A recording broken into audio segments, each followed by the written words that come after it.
In front of me is OnePlus Ace 5 Ultra, and today I would like to show you how you can add audio or video file to text message.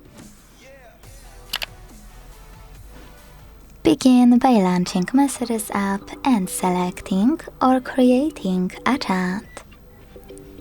Now you need to tap on this plus at the bottom left corner and select Files to add an audio one.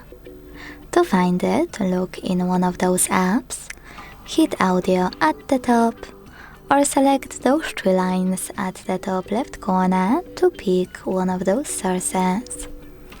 Either way, when you find your file, tap on it to add it. If you want to create it and add it right away, click on this icon at the bottom right corner. Operate those buttons to record. And when you finish, just hit Attach.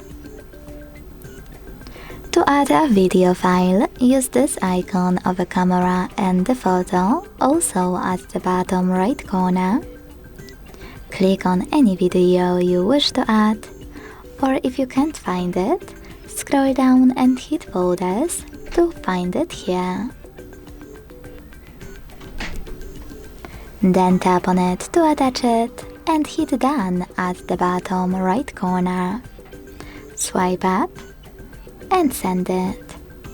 To record your video from Messages app, click on the same icon one last time. Choose Video section, pick your camera and start recording. When you finish, your video will be automatically attached. So all you need to do is send it. Thanks so much for watching. If you enjoyed this video, leave a like, comment and subscribe. Bye!